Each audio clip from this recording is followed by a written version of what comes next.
Assalamualaikum warahmatullahi wabarakatuh. Perkenalkan, nama saya Fauziansyah, kelas 11 RPA 1 nomor absen 09.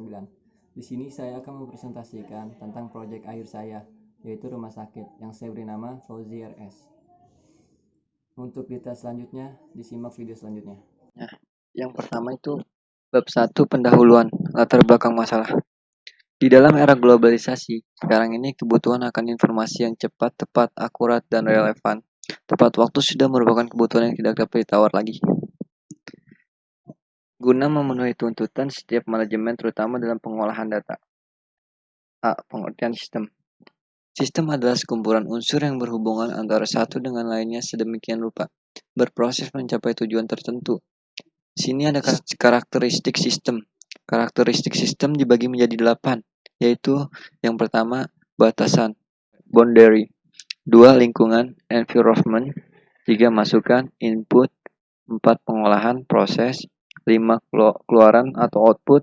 6, komponen atau komponen. 7, penghubung atau interface. 8, tujuan atau goals.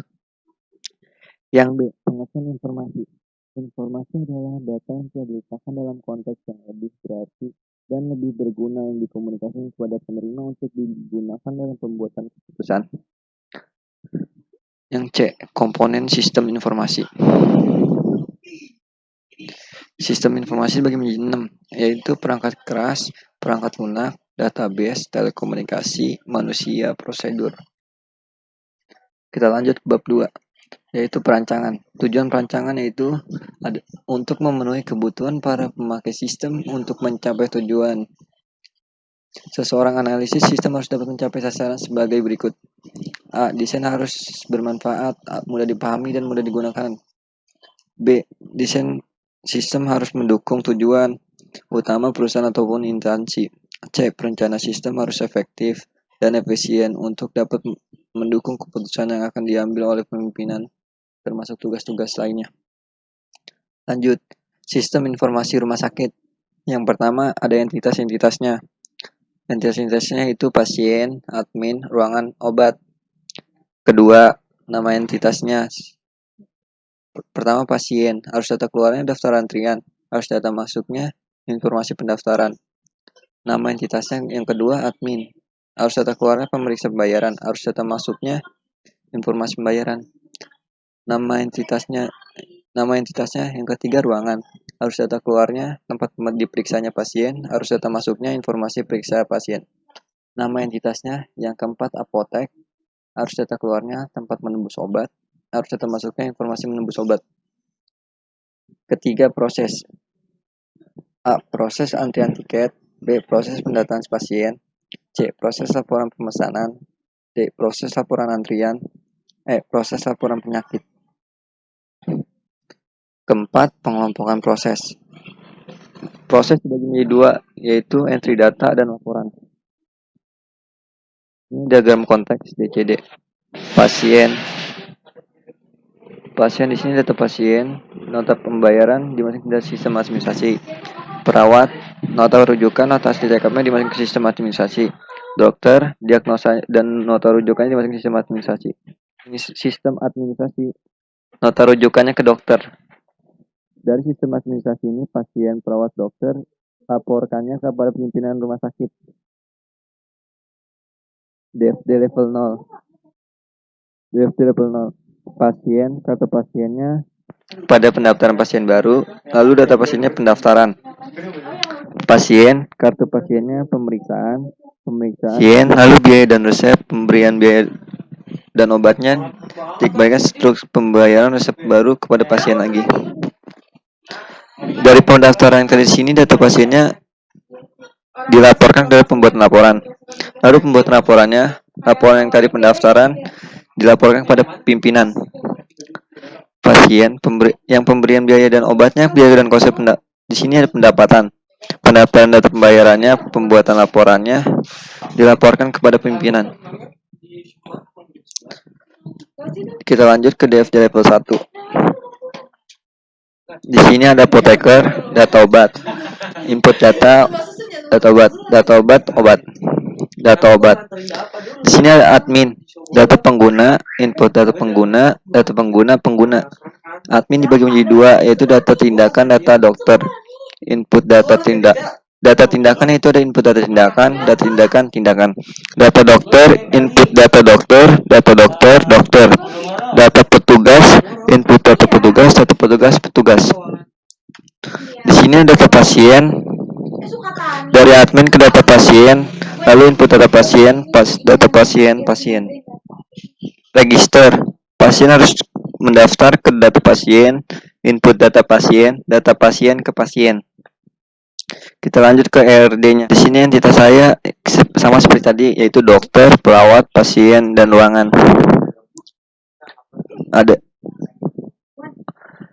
beberapa entitas dengan ada entitasnya berbeda-beda, yaitu dokter, KD dokter, nama dokter, telepon dokter. Terus perawat, KD perawat, nama perawat, telepon perawat. Ketiga, pasien, KD pasien, nama pasien, penyakit. 4, ruangan, KD ruangan, ruangan, nama ruangan. Kelima, perawatan, KD dokter, KD perawat, KD pasien, KD ruangan, tanggal masuk, tanggal keluar.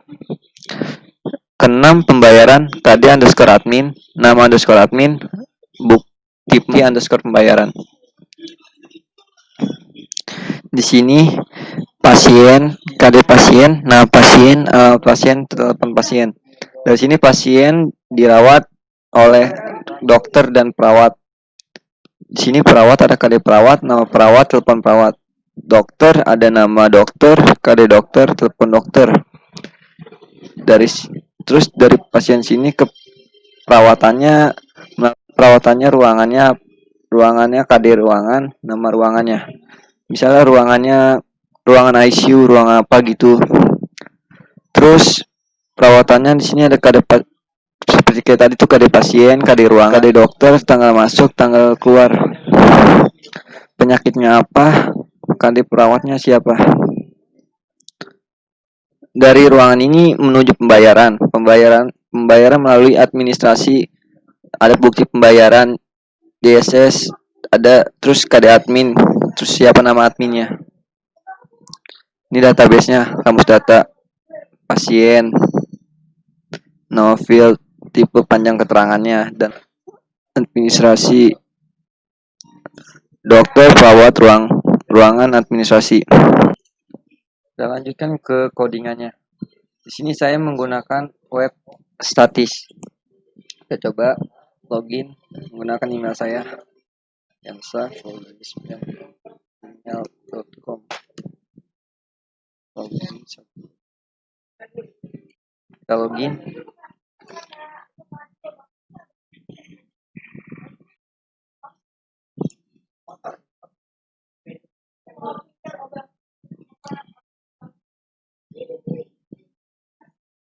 Seperti ini bentuk web statis saya.